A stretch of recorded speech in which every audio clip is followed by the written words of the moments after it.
Facebook live पर श्रीमद् भागवत महापुराण की कथा का श्रवण सुनने वाले समस्त कृष्ण प्रेमियों को हमारी ओर से जय श्री कृष्ण, राधे राधे।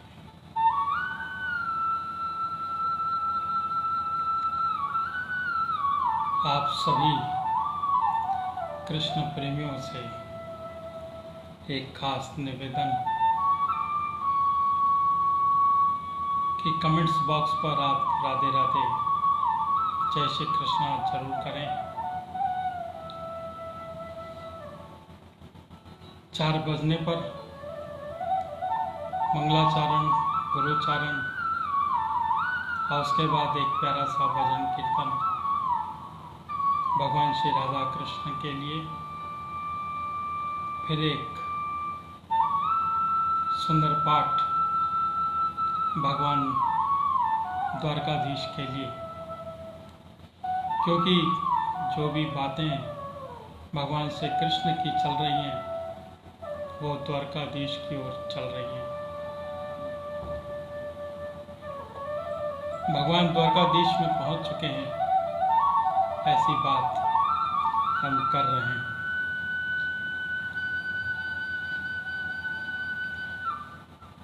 श्री नारायण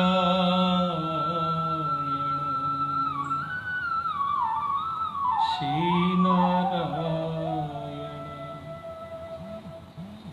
श्री नारायण श्री श्री नारायण श्री नारायण श्री नारायण। राधे श्याम राधे श्याम श्री राधे श्री राधे श्याम श्री राधे श्याम श्री राधे श्याम श्री राधे श्याम श्री राधे श्याम। 4 बजने पर मंगलाचरण, गुरुचरण को प्रारंभ करेंगे। इसके बाद एक प्यारा सा भजन कीर्तन भगवान श्री राधा कृष्ण के लिए।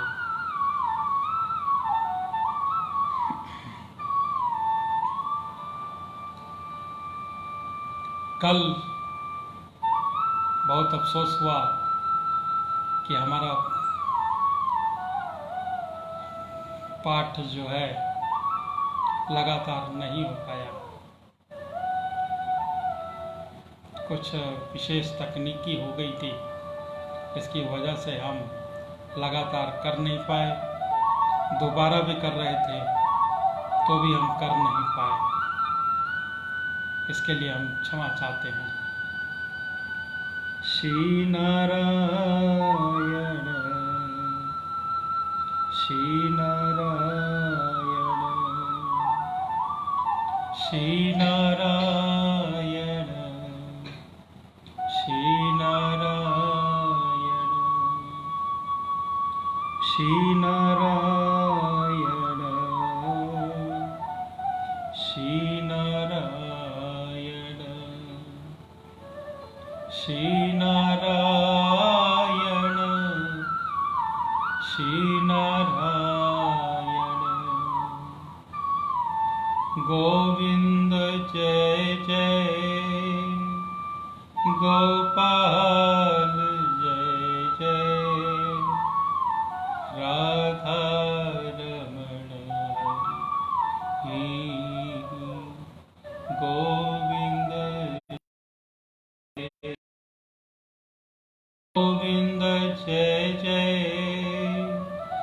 गोपाल जय जय राधा रमण हरि गोविंद जय जय गोविंद जय गोपाल जय जय राधा रमण हरि गोविंद जय जय गोविंद जय गोपाल जय जय। मेरे साथ फेसबुक लाइव पर समस्त कृष्ण प्रेमियों को हार्दिक अभिनंदन और स्वागत है। सभी को हमारी ओर से जय श्री कृष्ण, राधे राधे। आइए 4 बज रहे हैं, मंगलाचरण गुरुचरण को प्रारंभ करते हैं। बोलो श्री गणेश भगवान की जय, बोलो श्री लंबोदर महाराज की जय, बोलो श्री राधा कृष्ण भगवान की जय, बोलो श्री हनुमंत लाल की जय, बोलो श्री पितृ देवता की जय, बोलो श्री मद्भागवत महापुराण की जय, जय जय श्री राधे, जय जय श्री राधे। त्वमेव मातास्य पितास्य त्वमेव, त्वमेव बन्धु सखा त्वमेव, त्वमेव विद्या द्रविणं त्वमेव, त्वमेव सर्वं मम देव देवा। गुरु ब्रह्मा गुरु विष्णु गुरुदेवो महेश्वराय, गुरु साक्षात् परब्रह्म तस्मै श्री गुरुवे नमः। मंगलम भगवान विष्णु मंगलम गरुड़ध्वज मंगलम पुंडरीकाक्षाय मंगलाय तनोहरि। वक्रतुंड महाकाय सूर्यकोटि संप्रभा, निर्विघ्नं कुरुर्मदेव सर्वकार्येषु सर्वदा। एकदन्तो महा सर्वेषु गणनायक, सर्वसिद्धकरो देवा गौरीपुत्र विनायक। सिन्दूरवर्णं दिपूजं गणेशं लम्बोदरं, पद्मदले निवेशं ब्रह्मादिदेव परिसेव्यमानं, सिद्धं युतं तं प्रणमामि देवम्। कपूरगौरं करुणावतारं, संसारसारं भुजगेन्द्रहारं, सदा वसन्तं हृदयारविन्दे, भवं भवानी सहितं नमामि, भवं भवानी सहितं नमामि।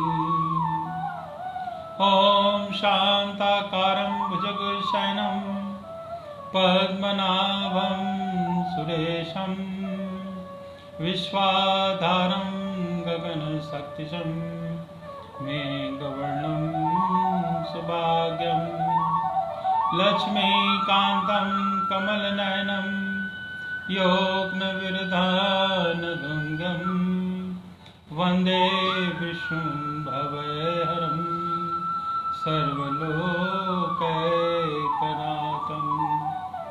श्रीनारायण श्रीनारायण श्रीनारायण।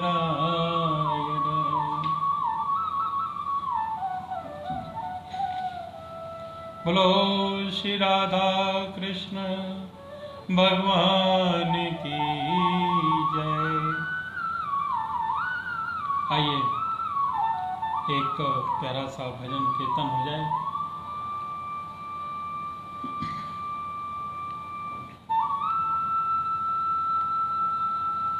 राधे श्याम राधे श्याम राधे कोई न कहता, श्याम राधे कोई न कहता। कहते हैं राधे श्याम, कहते हैं राधे श्याम।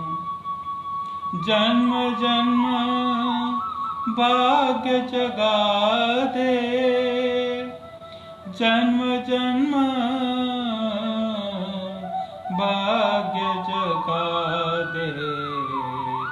एक राधा का नाम, एक राधा का नाम। राधा के बिना श्याम था, राधा के बिना श्याम था। कहते राधे श्याम, कहते राधे श्याम, कहते राधे श्याम, कहते राधे श्याम राधे श्याम। बोलो राधे बोलो राधे राधे बोलो, बोलो राधे राधे बोलो, राधे राधे राधे हरि हरि श्याम। बोलो राधे राधे हरि श्याम। बोलो राधे राधे राधे। व्यर्थ पड़ा माला बिन मोती, व्यर्थ पड़ा माला बिन मोती। व्यर्थ रही दीपक बिन ज्योति। व्यर्थ पड़ा माला बिन मोती। व्यर्थ रही दीपक बिन ज्योति। चंदा बिना चांदनी जैसे, चंदा बिना चांदनी जैसे।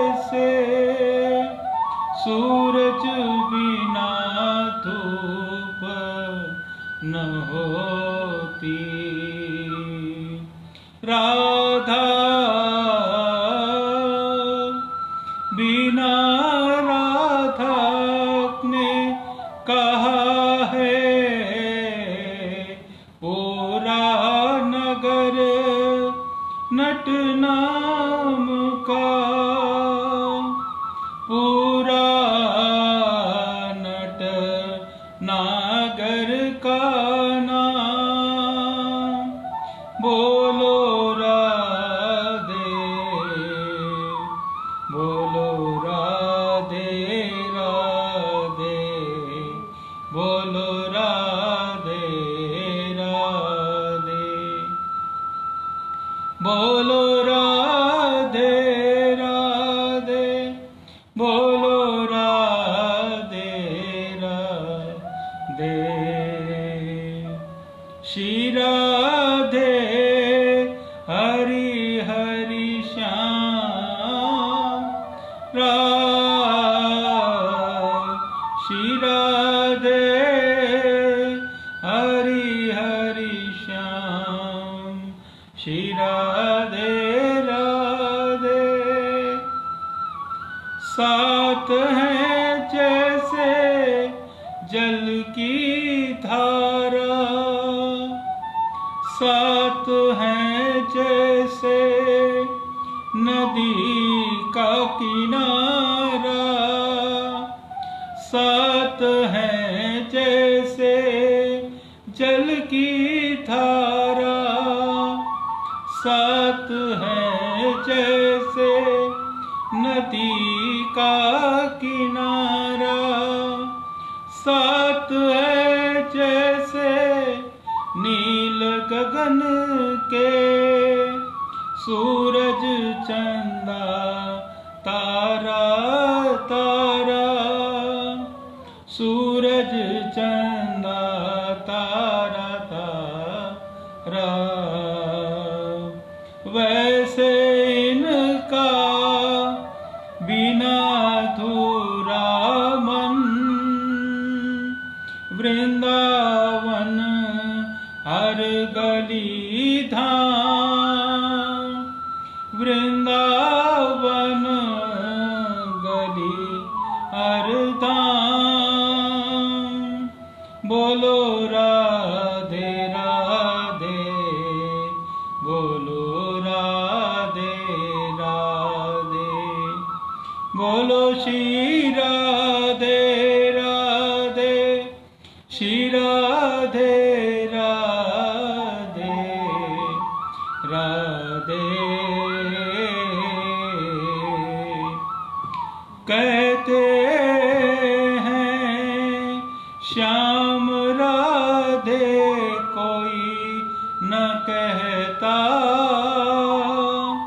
कहते राधे श्याम कहते हैं राधे श्याम जन्म जन्म भाग्य जगा दे एक राधा का नाम एक राधा का नाम राधा के बिना श्यामाधा कहते राधे श्याम कहते राधे श्याम राधे राधे बोलो राधे राधे बोलो राधे राधे बोलो श्री वृंदावन बिहारी लाल की जय बोलो श्री बांके बिहारी लाल की जय जय जय श्री राधे जय जय श्री राधे। कल की कथा चल रही थी, किसी कारणवश हम नहीं कर पाए थे। उसकी कथा की आगे की ओर हम चलते हैं। भगवान श्री कृष्ण का इंद्रप्रस्थ की ओर पधारना होता है और वहाँ पर जो घटनाएं घट रही हैं उसको हम विचारते हैं। बोल को श्री द्वारकाधीश की जय। श्री सुखदेव जी कहते हैं, परीक्षित उद्धव जी की यह बात सलाह सब प्रकार से हितकर और निर्दोष थी। देवर्षि नारद, यदुवंश के बड़े बूढ़े एवं स्वयं भगवान श्री कृष्ण भी उनसे बात का समर्थन किया। अभ्यंतरयामी भगवान श्री कृष्ण ने वसुदेव आदि गुरुजनों से अनुमति लेकर दारुक, जैत्र आदि सेवकों को इंद्रप्रस्थ जाने की तैयारी करने के लिए आज्ञा दे दी। इसके बाद भगवान श्री कृष्ण ने यदुराज, उग्रसेन और बलराम जी की आज्ञा लेकर बाल बच्चों साथ रानियां और उनके सब सामानों को आगे कर दिया और फिर दारुक को लाए हुए गरुड़ ध्वज पर स्वयं पधार हुए और इसके बाद रथों, हाथियों, घुड़सवारों, पैदलों की बड़ी भारी सेना उनके साथ प्रस्थान किया। उस समय मृदंग, ढोल, नगारे, शंख, नरसिंहों की ऊंची ध्वनि से दसों दिशाएं गूंज उठी।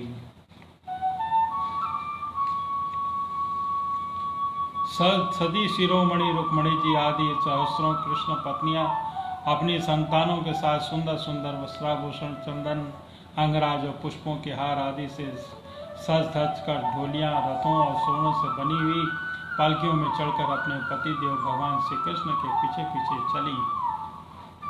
पैदल सिपाही हाथों में ढोल, ढाल, तलवार लेकर उनकी रक्षा करते हुए चल रहे थे। इसी प्रकार अनुचरों की स्त्रियां, वरंगनाएं भली भांति श्रृंगार करके खस आदि की झोपड़ियां, भांति भांति के तंबुओं, कनातों, कंबलों, रोड़ने बिछाने आदि की सामग्रियों, भैंसों, गधों और खच्चरों पर लाद कर स्वयं पालकी जी ऊंट, छकड़ों और हथनियों पर सवार होकर चली। जैसे मगरमच्छों और लहरों की उछल कूद से क्षुब्ध समुद्र की शोभा होती है, ठीक वैसे ही अनंत कोलाहल से परिपूर्ण फहराती हुई बड़ी बड़ी पताकाओं, छत्रों, चारों श्रेष्ठ अस्त्र शास्त्रों, वस्त्राभूषणों, मुकुटों, कवचों और दिन के समय उन पर पड़ती हुई सूर्य की किरणों से भगवान श्री कृष्ण की सेना अत्यंत शोभायमान हुई। देवर्षि नारद भगवान श्री कृष्ण से सम्मानित होकर उनके निश्चय को सुनकर बहुत प्रसन्न हुए। भगवान के दर्शन से उनका समस्त इंद्रियां परमानंद में मग्न हो गईं। विदा होने के समय भगवान श्री कृष्ण से उनके नाना प्रकार की सामग्रियों से पूजन किया। अब देवर्षि नारद ने उन्हें मन ही मन प्रणाम किया और उनकी दिव्य मूर्ति को हृदय में लेकर धारण करके आकाश मार्ग से स्थान प्रस्थान किया। इसके बाद भगवान श्री कृष्ण के जरासंध बंदी नरपतियों के दूत अपनी मधुर वाणी से आश्वासन देते हुए कहा, दूत, तुम अपने राजाओं से जाकर कहना कि डरो मत, तुम लोगों का कल्याण हो। मैं जरासंध को मरवा डालूंगा। भगवान की ऐसी आज्ञा पाकर वह दूत गिरिवरज चला गया और नरपतियों को भगवान श्री कृष्ण संदेश ज्यों का त्यों सुना दिया। वे राजा भी कारागार से छोड़ने के लिए शीघ्र से शीघ्र भगवान के शुभ दर्शन की बाट जोटने लगे। परीक्षित, अब भगवान श्री कृष्ण के अनंत सौरवीर, मरु, कुरुक्षेत्र और उनके बीच में पड़ने वाले पर्वत, नदी, नगर, नाव, गांव, हीरों की बस्तियां, खानों को पार करते हुए आगे बढ़ने लगी। भगवान मुकुंद मार्ग में द्विशती और सरस्वती नदी पार करके पांचाल और मत्स्य देशों को होते हुए इंद्रप्रस्थ जा पहुंचे। परीक्षित, भगवान श्री कृष्ण का दर्शन अत्यंत दुर्लभ है। जब आजाद शत्रु महाराज युधिष्ठिर को यह समाचार मिला कि भगवान श्री कृष्ण पधार गए हैं, तब उनका रोम रोम आनंद से खिल उठा और वे अपने आचार्यों और स्वजन संबंधियों के साथ भगवान की अगवानी करने के लिए नगर से बाहर आए। मंगल गीत गाए जाने लगे, गाने बजाने के लगे और बहुत से ब्राह्मण मिलकर ऊंचे स्वर में वेद मंत्रों का उच्चारण करने लगे। इस प्रकार बड़े आदर से ऋषिकेश भगवान का स्वागत करने के लिए चले। जैसे इंद्रियां मुख्य प्राण से मिलने जा रही हो, भगवान श्री कृष्ण को देखकर यादव युधिष्ठिर इसने हरि गदगद हो गया और उन्हें बहुत दिनों पर अपने प्रियतम भगवान श्री कृष्ण को देखने का सौभाग्य प्राप्त हुआ, अतः उन्हें बार बार अपने हृदय लगाने लगे। भगवान श्री कृष्ण का श्री विग्रह भगवती लक्ष्मी जी का पवित्र एकमात्र निवास स्थान है। राजा युधिष्ठिर अपने दोनों भुजाओं से उसका आलिंगन कर समस्त ताप पापों से छुटकारा पा गए। वह सर्वभूतेषु परमानंद के समुद्र में मग्न हो गए। नेत्रों में आंसू छलक आए, अंग अंग पुलकित हो गया। उन्हें इस विश्व प्रपंच में तनिक सा स्मरण भयभीत न रहा। तदंतर भीमसेन ने मुस्कुराकर अपने ममेरे कृष्ण का आलिंगन किया। उनके बड़े का आनंद मिला। उस समय उनके हृदय में इतना प्रेम उमड़ा कि वह बाह्य विस्मृति सी हो गई। नकुल, सहदेव, अर्जुन ने भी अपने परम हितैषी भगवान श्री कृष्ण का बड़े आनंद से आलिंगन प्राप्त किया। उस समय उसके नेत्रों में आंसुओं की बाढ़ सी आ गई थी। अर्जुन ने पुनः भगवान श्री कृष्ण का आलिंगन किया। सहदेव ने अभिवादन किया और भगवान श्री कृष्ण ने ब्राह्मण कुरुवंशी युद्धों को यथा योग्य नमस्कार किया। कुरु, संजय और कैकेय देश के नरपतियों ने भगवान श्री कृष्ण का सम्मान किया और भगवान श्री कृष्ण ने भी उनका यथोचित सत्कार किया। सूत, मगध, बंदीवजन और ब्राह्मण भगवान की स्तुति करने लगे और तथा गंधर्व, नट, विदूषक आदि मृदंग, शंख, नगारे, वीणा, ढोल और नरसिंगे बजा बजा कर कमल नयन भगवान श्री कृष्ण को प्रसन्न करने के लिए नाचने गाने लगे। इस प्रकार परम यशस्वी भगवान श्री कृष्ण ने अपने सुहृद सज्जनों के साथ सब प्रकार से सुसज्जित इंद्रप्रस्थ नगर में प्रवेश किया। उस समय लोग आपस में भगवान श्री कृष्ण की प्रशंसा करते हुए चल पड़े। इंद्रप्रस्थ नगर के सड़कें और गलियां मतवाले हाथियों से मद से सुगंधित जल से सींच दी गई थी। जगह जगह रंग बिरंगी झाड़ियां लगा दी गई थी। सुनहरे तोरण बंधे हुए थे। सोने के जल भरे कलश स्थान स्थान पर शोभा पा रहे थे। नगर के नर नारी नहा धोकर नए वस्त्र, आभूषण, पुष्पों के हार, इत्र, फूलेल आदि से सज धज कर घूम रहे थे। घर घर में ठौर ठौर दीपक जलाए गए थे।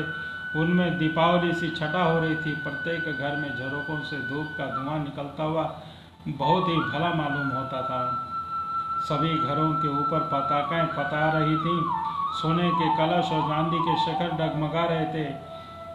भगवान श्री कृष्ण इस प्रकार के महलों से परिपूर्ण पांडवों की राजधानी इंद्रप्रस्थ को नगर देखते हुए आगे बढ़ रहे थे। जब युवतियों ने सुना कि मानव नेत्रों के पान रात्र अर्थात अत्यंत दर्शनीय भगवान श्री कृष्ण राजपथ पर आ रहे हैं, तब उनके दर्शन उत्सुकता के आवेग से उनकी चोटियां और साड़ियां भी गांठें ढीली पड़ गईं। उनके घर का कामकाज तो छोड़ ही दिया, शेष पर सोए हुए अपने पतियों को भी छोड़ दिया और भगवान श्री कृष्ण का दर्शन करने के लिए राजपथ पर दौड़ आई। सड़क पर हाथी, घोड़े, रथ, पैदल सेना की भीड़ लग रही थी। उन स्त्रियों ने अटारियों पर चढ़कर रानियों के सहित भगवान श्री कृष्ण का दर्शन किया। उसके ऊपर पुष्पों की वर्षा और मन ही मन आलिंगन किया। प्रेम भरी मुस्कान और चितवन से उनका स्वागत सत्कार किया। नगर की स्त्रियां राजपथ चंद्रमा के साथ विराजमान ताराओं के समान श्री कृष्ण की पतियां देखकर आपस में कहने लगी, सगे इन बड़भागी रानियों ने न जाने ऐसा कौन सा पुण्य किया है जिसके कारण पुरुष शिरोमणि भगवान श्री कृष्ण उनके मुक्त हास्य और विलासपूर्ण कटाक्ष से उनकी ओर देखकर उनके नेत्रों को परम आनंद प्रदान करते हैं। इसी प्रकार भगवान श्री कृष्ण राजपथ से चल रहे थे। स्थान स्थान पर बहुत से निष्पाप, धनी, मानी, स्वल्पजीवी नागरिकों ने उनके मांगलिक वस्तुएं लाकर उनकी पूजा अर्चना और स्वागत सत्कार किया। बोलो श्री द्वारकाधीश की जय।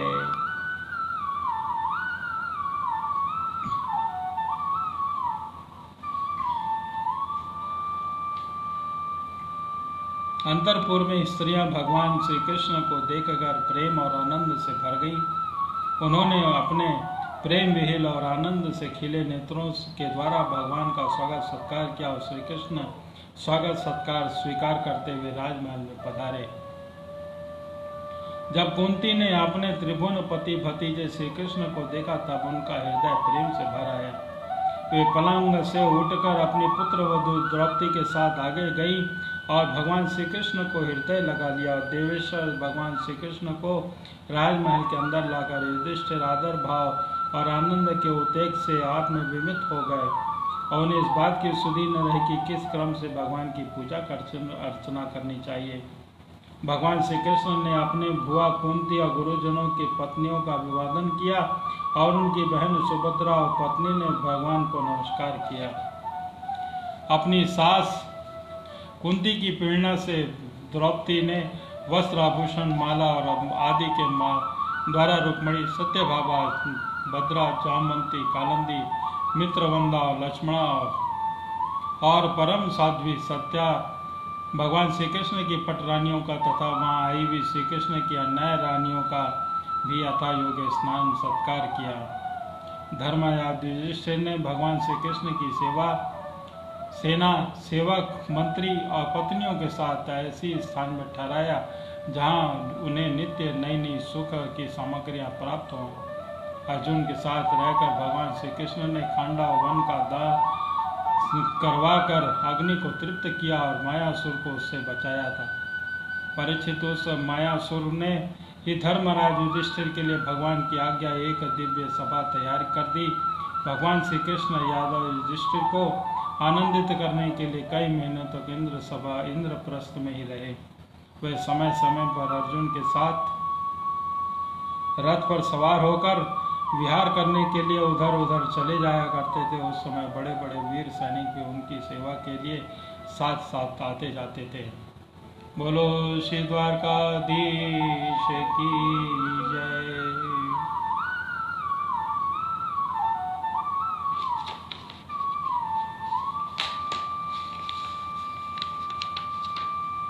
श्री शुकदेव जी कहते हैं कि परीक्षित, एक दिन महाराज युधिष्ठिर बहुत से मुनिया ब्राह्मणों और क्षत्रियों वैश्यों भीमसेन आदि भाइयों आचार्यों कुल के बूढ़े बड़ों जाति बंधुओं संबंधियों और कुटुंबियों के साथ राजसभा में बैठे हुए थे।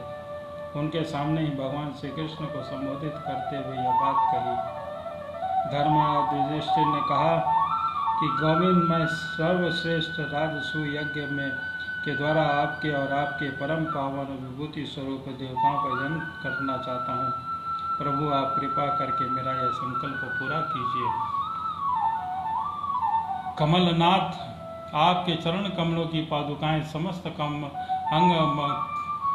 अमंगलों को नष्ट करने वाली हैं। जो लोग निरंतर उसकी सेवा करते हैं, ध्यान और स्तुति करते हैं, वास्तव में वे पवित्र आत्मा हैं। वे जन्म मृत्यु के चक्कर में छुटकारा पा जाते हैं और यदि वे संसार विषयों की अभिलाषा करें तो उन्हें उनकी प्राप्ति हो जाती है। परंतु जो आपके चरण कमलों की शरण ग्रहण नहीं करते, उन्हें तो मुक्ति मिलती ही नहीं, संसारिक भोग भी नहीं मिलते। देवताओं भी आराध्य देव, मैं चाहता हूँ कि संसारिक लोग आपके चरण कमलों की सेवा का प्रभाव देखें।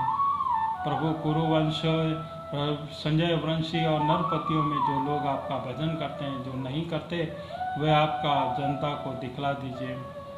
प्रभु, आपके सब आत्मा समदर्शी और स्वयं आत्मानंद के साक्षात्कार हैं। स्वयं ब्रह्मा है। आप में यह मैं हूँ और यह दूसरा है, यह अपना है, यह पराया है, इस प्रकार भेदभाव नहीं है।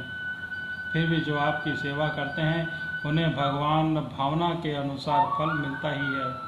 ठीक वैसे ही जैसे कल्प वृक्ष की सेवा करने वाले को उस फल में न्यूनता अधिकता होती है, वह न्यूनतिक सेवा अनुरूपी होती है, जिससे आपके विषमता और निर्दयता आदि घोष नहीं हो पाते।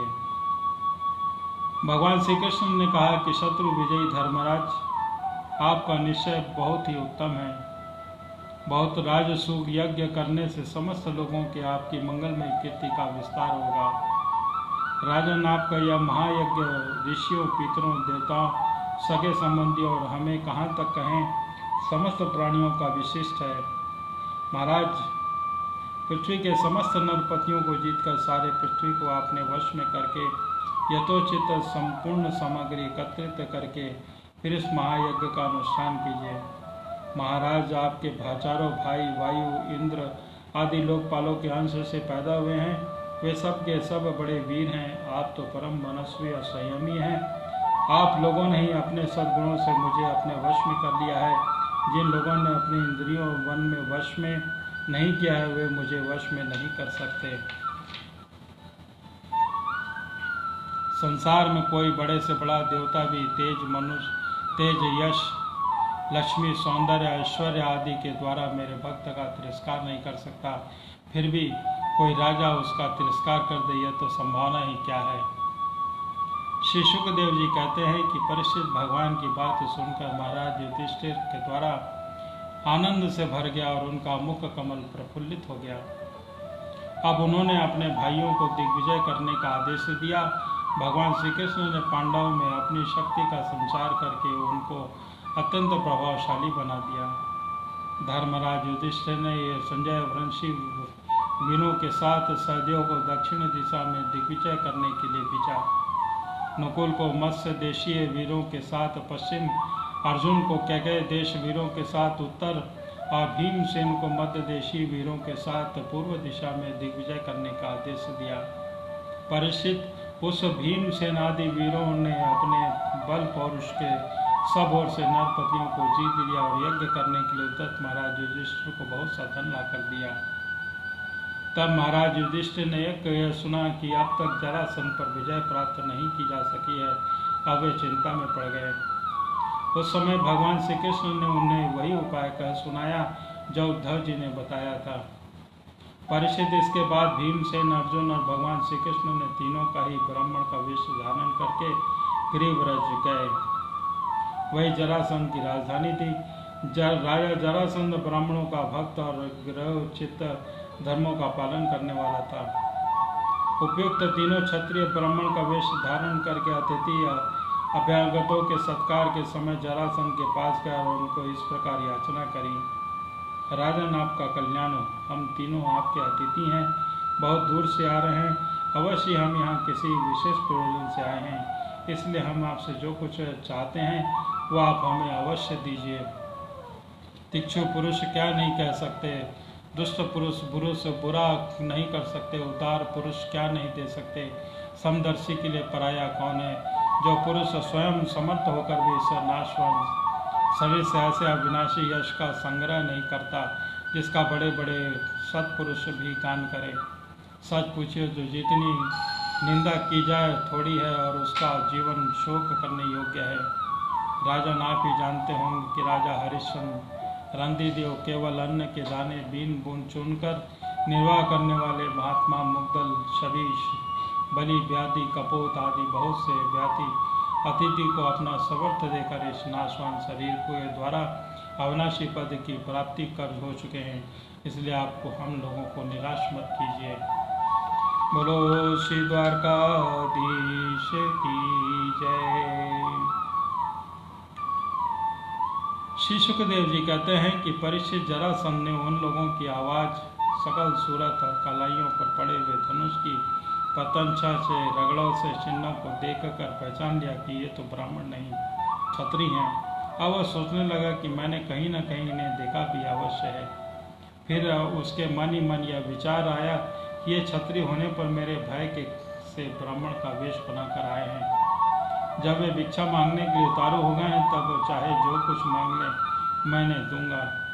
याचना करने पर अपना अत्यंत प्यारा और दुस्सज शरीर देने में मुझे हिचकिचाहट न होगी। विष्णु भगवान ने ब्राह्मण का वेश धारण करके बलि का धन, ऐश्वर्य सब कुछ छीन लिया। फिर भी बलि की पवित्र कीर्ति और सब और फैली हुई है। आज भी लोग उस बड़े आदर से उसका गान करते हैं। इसमें संदेह नहीं कि विष्णु भगवान ने देवराज इंद्र की राजलक्ष्मी बलि से छीनकर उन्हें लौटाने के लिए ब्राह्मण रूप धारण किया था। दैत्यराज बलि की यह बात मालूम हो गई कि शुक्राचार्य ने रोका भी, परंतु पृथ्वी का दान ही कर दिया था। मेरा तो यह पक्का निश्चय है कि यह शरीर नाशवान है। इस शरीर से विपुल यश नहीं कमाता। जो क्षत्रिय ब्राह्मण के लिए ही जीवन धारण करता है, उसका जीना व्यर्थ है। परीक्षित सचमुच जरासंध की बुद्धि बड़ी ही उदार थी।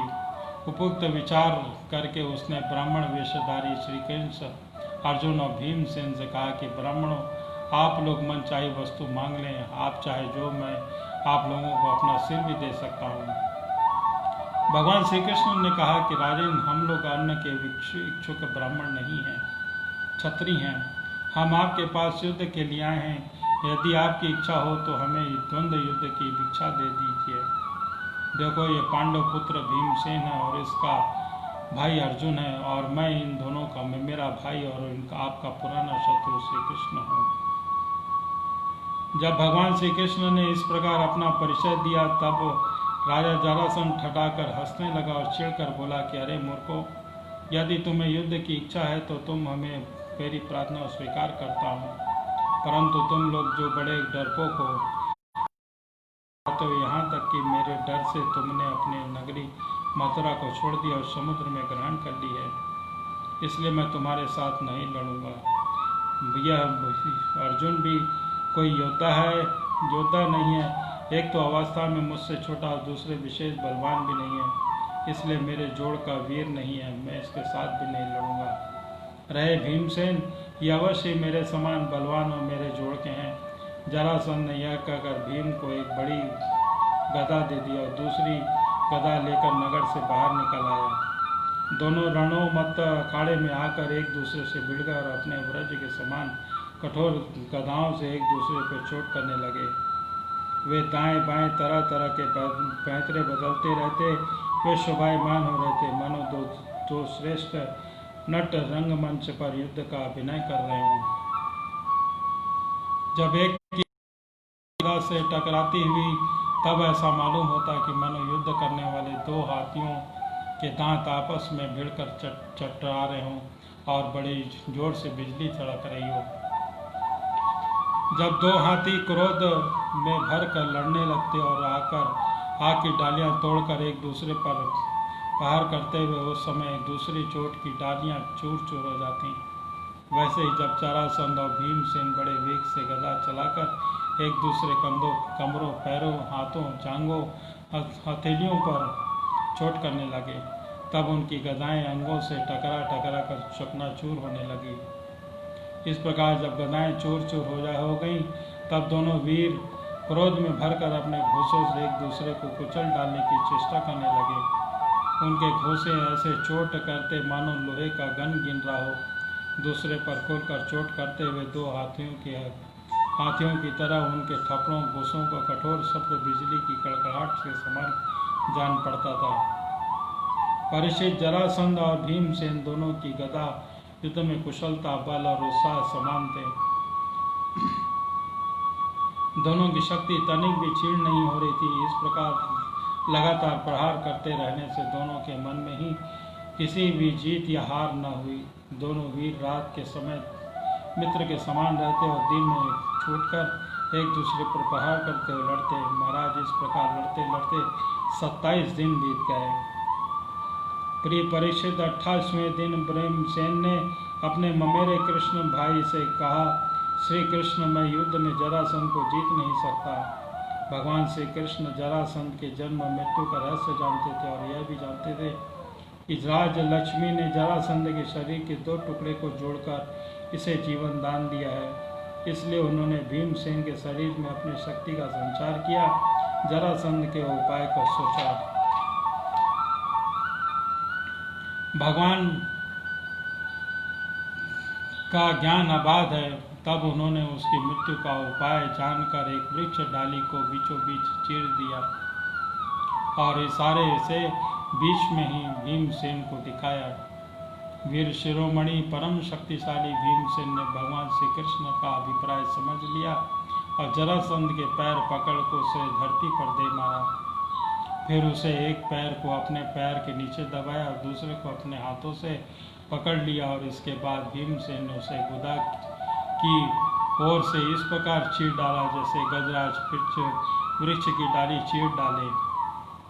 लोगों ने देखा कि जरासंध के शरीर के 2 टुकड़े हो गए हैं और इस प्रकार उनके एक जांघ, अंडकोश, कमर, पीठ, स्तन, जंघा, भुजा, नेत्र, भौहें, कान अलग अलग हो गए हैं। मगर राज जरासंध की मृत्यु हो जाने पर वहाँ प्रजा से जोर से हाय हाय पुकारने लगी। भगवान श्री कृष्ण और अर्जुन ने भीमसेन का आलिंगन करके उनका सत्कार किया। सर्वशक्तिमान भगवान श्री कृष्ण के स्वरूप और विचारों को कोई समझ नहीं सकता। वास्तव में वे समस्त प्राणियों के जीवनदाता हैं। उन्होंने जरासंध के राज सिंहासन उनके पुत्र सहदेव का अभिषेक कर दिया और जरासंध के जिन राजाओं को बंदी बना रखा था उन्हें कारागार से मुक्त कर दिया। बोलो श्री वृंदावन बिहारी लाल की जय। एक प्यारा सा भजन कीर्तन।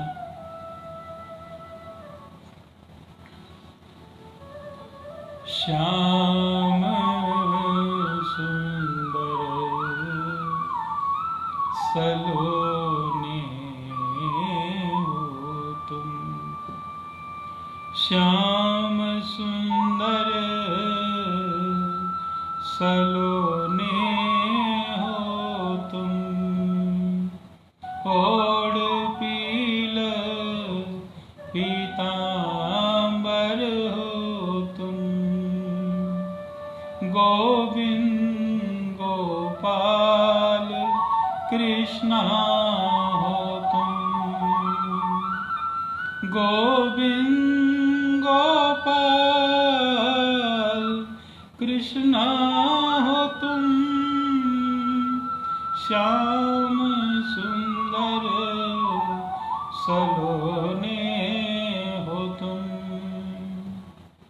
श्याम सुंदर सलोने हो तुम, ओढ़ पील पीतांबर हो तुम, गोविंद गोपाल कृष्णा हो तुम, माधव मुकुंद मुरली हो तुम, चितवन नयन यशोदा के लाल हो तुम, गोविंद गोपाल कृष्णा हो तुम, श्याम सुंदर सलोने हो तुम, ओढ़ पील पीतांबर हो तुम, गोविंद गोपाल कृष्णा हो तुम, माखन संग माखन चोर हो तुम, माखन संग माखन चोर हो तुम, गोपियों के संग गोपाला हो तुम, गोपियों के संग गोपाला हो तुम, गोविंद गोपाल कृष्णा हो तुम, श्याम सुंदर सलोने हो तुम, ओढ़ पील पीतांबर हो तुम, गोविंद गोपाल कृष्णा हो तुम, मीरा संग गिरधर नागर हो तुम, राधा संग राधे श्याम हो तुम, मीरा संग गिरधर नागर हो तुम, राधा संग राधे श्याम हो तुम, गोविंद गोपाल कृष्णा हो तुम, गोविंद गोपाल श्याम सुंदर सलोने हो तुम, ओढ़ पीला पीतांबर हो तुम, गोविंद गोपाल कृष्ण हो तुम, गोविंद गोपाल कृष्ण हो तुम, गोविंद गोपाल कृष्ण हो तुम। बोलो श्री वृंदावन बिहारी लाल की जय, बोलो श्री बांके बिहारी लाल की जय। जय जय श्री राधे, जय जय श्री राधे। आज की कथा को हम यहीं पे विराम करते हैं। कल पुनः 3:55 पर श्रीमद् भागवत महापुराण की कथा को फिर से श्रवण करेंगे। आज की कथा को यहीं पे विराम करते हुए आप सभी कृष्ण प्रेमियों को हमारी ओर से जय श्री कृष्ण, राधे राधे। श्री